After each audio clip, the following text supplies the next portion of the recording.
Hello there and welcome. This is an official strategy video for Project X, a Horde guild on the Drenden server. Note that all our strategies are based on 10-man raids and differ slightly from 25-man raiding. In this video we'll be going over Gothik, the second boss in the military quarter. When Vesuvius is down, the next room contains packs of floating weapons.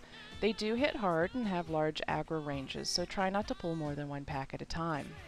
The staves do AoE damage, so make sure to take them down first. Pull all the packs in the room. Because of their large aggro range, it's much safer that way. After that room is a hallway with packs of Death Knights similar to the packs leading up to Vesuvius. And at the end of the hallway is a large room with Gothik the Harvester on a balcony.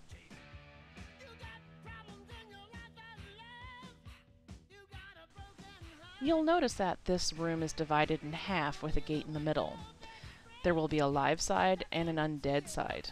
Before pulling, you want to separate the group into two, each with at least one tank and one healer, and make sure everyone is on the proper side. Once the encounter starts, the gate will close.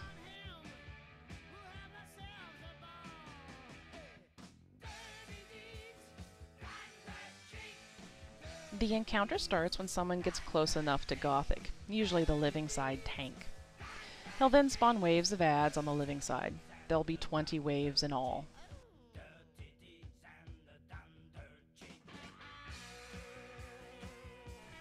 Each group tends to pick a corner and huddle there so all the adds run in the same direction and the tank can easily pick them up. Do not run forward, let the mobs come to you.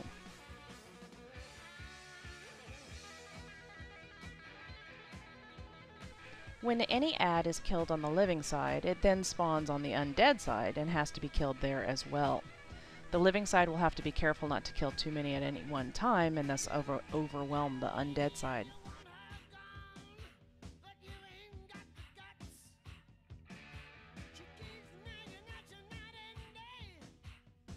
This phase lasts for a little bit more than 4.5 minutes.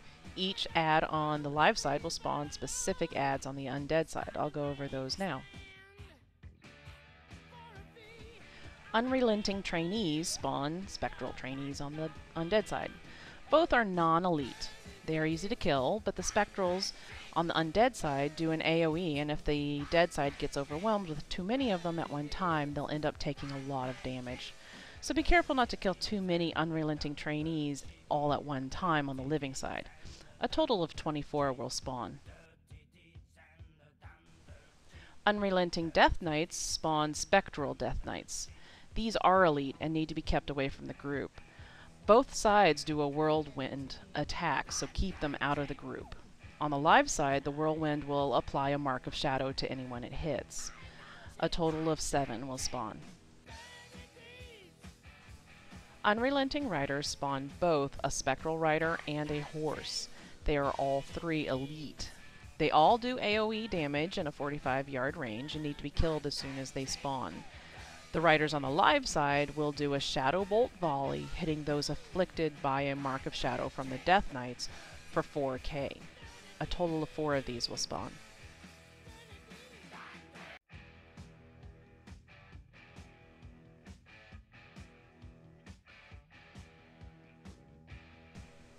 The majority of this video is taken on the undead side. If you look at the live side, as soon as they kill one of their adds, it spawns on our side and then we have to kill it. Here's just a quick view of the live side to see what they are going through. You can see where they spawn and how the tank picks them up.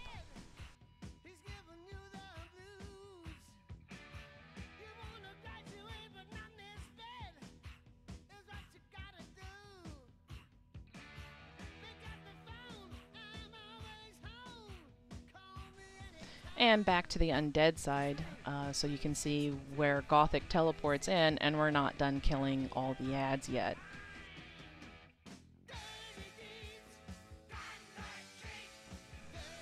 Regardless of if the adds are killed yet or not, after about 4.5 minutes, Gothik will teleport to the undead side.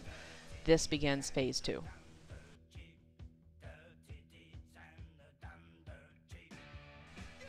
If you still have ads up with Gothik coming down, focus on the ads first, kill them, and then go and focus on Gothik next.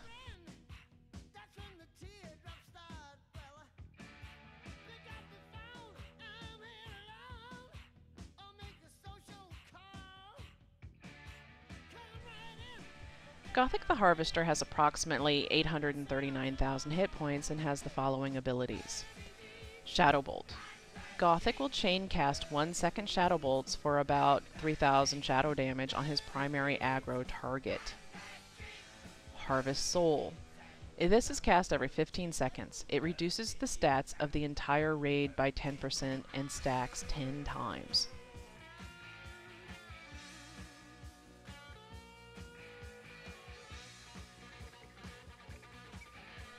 He will teleport back and forth between the two sides, allowing each side to DPS him for a time. At 30%, the gates will open up and he'll stay where he currently is, so that the other side can come over and start DPSing as well.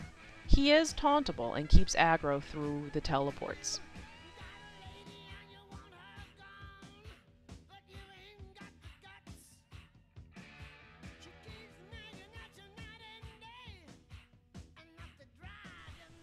The longer it takes to kill him, the more stacks of Harvest Soul the raid gets.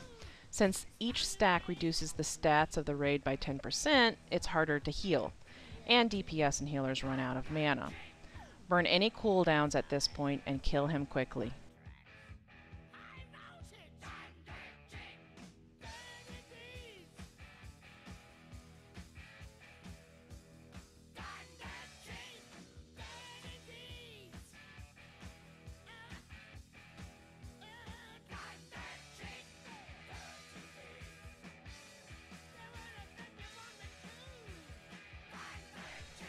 And he's down.